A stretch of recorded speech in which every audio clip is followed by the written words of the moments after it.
agreements are contract. All agreements are contract if they are made by the free consent of the competing parties. अब बात यहाँ पर आती है कि भी फ्री कंसेंट क्या चीज है।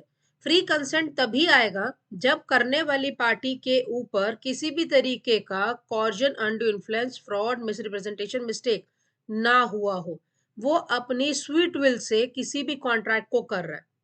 आगे कहता है फॉर अ लॉफुल कंसिडरेशन। अब लॉफुल कंसिडरेशन का मतलब है जो आपका पर्पस है कॉन्ट्रैक्ट को फॉर्म करने का, दैट शुड बी लॉफुल। फिर कहता है विद अ लॉफुल ऑब्जेक्ट, आपका मकसद लॉफुल होना चाहिए, अनलॉफुल नहीं होना चाहिए। And are not hereby expressly declare to be void, ये आपका सेक्शन 10 में दिया है। Hello everyone, I on behalf of Zafar Judicial Academy welcomes you all. आज हमारा जो टॉपिक रहेगा, हम लोग डिसाइड करेंगे कि भी कैपेसिटी टू कॉन्ट्रैक्ट क्या कहता है। इसका मतलब कौन कंपेटेंट है, कौन नहीं है। हमारा आज का टॉपिक इसी पे रहेगा। यहाँ पे हम लोगों ने देखा कि अब हम लोगों ने देखा कि कंपेटेंट टू कॉन्ट्रैक्ट, अब हमें यही देखना है कि सेक्शन 11 क्या कह रहा है, क्योंकि सेक्शन 11 कंपेटेंसी पे बात करता है। तो सेक्शन 11 कहता है एवरी पर्सन। अब पहले यहां पर हम पर्सन वर्ड को डिसाइड कर लेते हैं कि पर्सन में क्या कह रहा है। ऑब्वियस है यहाँ पर नेचुरल पर्सन की ही बात कर रहा है, तो क्वेश्चन नेचुरल पर्सन में यहाँ पर मेल, फीमेल, इन एज, ट्रांसजेंडर, एनी वन, यानी एनी पर्सन। क्या इस एनी पर्सन में माइनर भी आता है? क्या इस पर्सन में अनसाउंड भी आएगा? आज का लेक्चर हमारा इसी पे ही रहेगा। तो सेक्शन 11 को कंटिन्यू करते हुए आगे चलाते हैं। ये कहता है every person is competent to contract who is the age of majority. अब नेक्स्ट क्वेश्चन अराइज होता है कि भाई who is major, who is not major. तो मेजोरिटी को देखने के लिए हमारे पास इंडियन मेजोरिटी एक्ट 1875 का दिया गया है, जहां पर कहता है अगर आपका नेचुरल गार्जियन है तो in that case you get mature eight 18। अगर आपका गार्जियन अपॉइंट किया जा रहा है तो आपकी मेच्योरिटी जो खत्म हो स्टार्ट होगी वो 21 ईयर्स पे है। आगे कहता है कि भी according to the law to which he is subject and who is of sound mind. Contract बनाने के लिए भी आपको साउंड माइंड का होना चाहिए, ये भी सेक्शन 11 की एसेंशियलिटी में आता है। And is not disqualified from contracting by any law to which he is subject, बशर्ते आप कहीं पर भी डिस्क्वालिफाइड भी ना हुए हो। इसी चीज को कंटिन्यू करते हुए आगे देखते हैं कि भी कौन कौन से पर्सन जो है वो कंपेटेंट नहीं है। तो पहला बात करता है जो कि मेजर नहीं है, जो साउंड माइंड नहीं है। तीसरा कहता है कि वो पर्सन डिस्क्वालिफाइड होगा जो किसी भी लॉ के द्वारा अगर डिस्क्वालिफाइड है। तो ये तीन कैटेगरी के ऐसे लोग हैं जो डिस्क्वालिफिकेशन के लिस्ट में आता है हमारे पास इंडियन कॉन्ट्रैक्ट एक्ट में। अब यहाँ पे आगे चलते हैं। कहता है कि भी अब ये बात हमें क्लियर हो गया कि एक माइनर जो है वो कॉन्ट्रैक्ट कर नहीं सकता। तो जब माइनर कॉन्ट्रैक्ट कर नहीं सकता तो by chance, let we take it as a by chance अगर कोई एग्रीमेंट इस माइनर के द्वारा हो गया तो उस एग्रीमेंट का क्या, क्या वो वैलिड रहेगा, क्या वो वॉइड है, क्या वो वॉइडेबल है, क्या रहेगा? वैलिड इसलिए नहीं हो सकता क्योंकि हम लोगों ने पहले कह दिया कि कंपेटेंसी टू कॉन्ट्रैक्ट में जो कंपेटेंट पार्टीज है, पार्टीज जो है वो कंपेटेंट होनी चाहिए, पर यहां तो कंपेटेंसी आ ही नहीं रही है। तो उस एग्रीमेंट का क्या? तो यहां पर इंडियन कॉन्ट्रैक्ट एक्ट के अंदर कहीं पर भी वो स्पेसिफिकली ये डिमार्केट नहीं कर रहा है कि भी वो एग्रीमेंट या तो वॉइड होगा या वॉइडेबल होगा, इसके बारे में वो ब्लैंक है, कुछ नहीं कह रहा। अब यहीं पे हमारे पास प्रीवी काउंसिल का एक केस आता है मोरी बीबी वर्सेस धर्मोदास का, जो कि 1903 का है। स्टिल 1903 का केस, आज भी हम उसी चीज को फॉलो कर रहे हैं। अब इस केस में देखिए क्या रहा यहाँ पे, जो प्लेंटिव साहब थे वो माइनर थे और उन्होंने मनी लेंडर थे, यहाँ पे मनी लेंडर ब्रह्मोदत्त थे, उनसे उन्होंने कुछ लोन लिया। और जो ये लोन लिया गया, ये मनी लेंडर के एजेंट को पता था कि ये जो बंदा मुझसे लोन ले रहा है, मतलब by giving the property as a mortgage, उसे पता था कि ये माइनर माइनर है और उसने कोई फॉल्सली मिसरिप्रेजेंट यहाँ पर नहीं किया। लेकिन फिर भी उन्होंने इसको लोन दे दिया।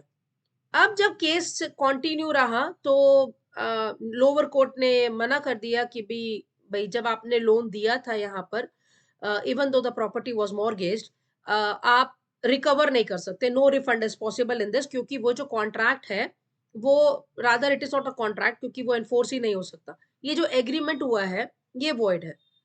अब अपील में ऑब्वियस है, जो मनी लेंडर साहब हैं वो अपील में चले गए, और अपील के दौरान जो ब्रह्मोदत्त साहब थे वो एक्सपायर कर गए, तो जो उनके एग्जीक्यूटर्स हैं उन्होंने आगे केस को परस्यू किया।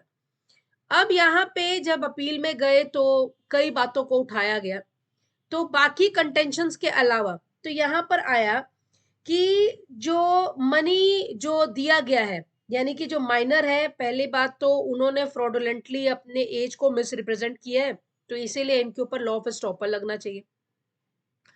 दूसरा कंटेंशन ये आया कि भाई जो मॉर्गेज अगर वो कैंसिल करवा रहे हैं, तो जो हमने आपको पैसा दिया था हमें वही रिफंड करा दो। इसके अलावा तीसरा कंटेंशन उन्होंने ये भी उठाया कि सेक्शन 41 एसआरए के तहत ही हमें रिफंड दिला दो। भाई किसी चीज में तो हमें रिलीफ दिलवा दो भाई, या तो अगर आप मॉर्गेज को कैंसिल कर रहे हो तो भाई हमें रिफंड दिलवा दो, चाहे आप कॉन्ट्रैक्ट सेक्शन 64 65 में दिलवा दो, चाहे आप सेक्शन 41 एसआरए में दिलवा दो। भाई अगर हम एज की बात लेके चलते हैं तो माइनर के ऊपर स्टॉपर लगना चाहिए, क्योंकि उन्होंने ही मतलब अपने एज को हमें मेजर करके बताया था। तो ये कंटेंशन जो थे वो मनी लेंडर के हिसाब से थे। तो यहाँ पर इन कंटेंशंस को कोर्ट ने रिजेक्ट कर दिया, माइनर का एग्रीमेंट उन्होंने वॉइड कह दिया, और ये कहा कि माइनर जो है हम उन्हें ये नहीं कह सकते कि भी वो पेमेंट को रीपे करे। माइनर का पेमेंट को रीपे कराना एक तरह से इनडायरेक्टली आप एक कॉन्ट्रैक्ट को एनफोर्स करवा रहे हो। एक हाथ तो हम कह रहे हैं कि भी माइनर के साथ एग्रीमेंट जो है वो वॉइड है, तो जब एग्रीमेंट ही वॉइड हो रहा है तो हम उसको रिफंड के लिए भी कैसे फोर्स कर सकते हैं। तो यहाँ पे पहला पॉइंट जो आया एज को लेके, और उस पॉइंट पे एस्टॉपल को लेके आया, तो ये पाया गया कि जो प्लेंटिफ है जब वो माइनर थे इस बात की जानकारी उनके एजेंट को पहले दिन से ही थी, तो इस ग्राउंड पे उन्होंने कहा कि भाई एस्टॉपल तो बनता ही नहीं है, क्योंकि आप तो भली भांति जानते थे कि भाई ये माइनर माइनर है, लेकिन आपने माइनर को जानते हुए भी लोन दे दिया, तो it is your fault. Secondly आया कि भाई सेक्शन 115 जो एविडेंस एक्ट का एस्टॉपल की बात करता है, तो वो कहता है कि ये स्टेटमेंट जो है कि भाई ये माइनर है, यहाँ पे लागू नहीं होता है। फिर आता है जो आपने refund section 64 65 Indian contract act में किया है, तो 64 तो एप्लीकेबल होता है वॉइडेबल कॉन्ट्रैक्ट में, लेकिन माइनर का कॉन्ट्रैक्ट जो है वो तो वैसे ही वॉइड है, तो सेक्शन 64 तो लगता ही नहीं है यहाँ पर। फिर बात उठाई गई कि भाई चलो आप 65 में हमें दे दो इंडियन कॉन्ट्रैक्ट एक्ट के तहत। तो एग्रीमेंट जब डिस्कवर हो गया कि भाई ये वॉइड है, तो भाई जो एडवांटेज अगर उसने लिया है तो आप उसका रिफंड कर दो, ये सेक्शन 65 कहता है। लेकिन इस केस में कॉन्ट्रैक्ट जो हुआ है, कोर्ट ने कहा कि भाई ये तो कॉन्ट्रैक्ट ही वॉइड है, तो जब कॉन्ट्रैक्ट ही वॉइड है तो यहाँ पे हम पार्टीज जो होनी चाहिए वो कंपेटेंट होनी चाहिए, लेकिन या तो पार्टीज ही कंपेटेंट नहीं है तो कोई रिलीफ यहाँ नहीं बनता। इसके बाद यहाँ पे आ जाता है कि भी डॉक्ट्रिन ऑफ रेस्टिट्यूशन का भी एक कंसेप्ट आता है, इंग्लिश लॉ का है यहाँ पर। तो इंग्लिश लॉ का डॉक्टर ऑफ रेस्टिट्यूशन कहता है कि वही गुड्स प्रॉपर्टी ही रिकवर करी जाएंगी जिसको आप ट्रेस कर सकते हो, लेकिन अगर मनी है it can not be traced.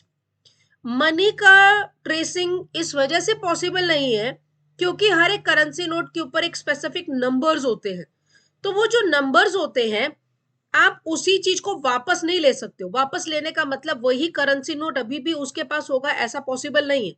तो इन दैट केस जो चीज आपने दी है, इसका मतलब जो भी गुड्स या जो भी प्रॉपर्टी आपने माइनर को दिया है, अगर वो उसके पास स्टिल अभी अवेलेबल है तो in that case you can recover that thing.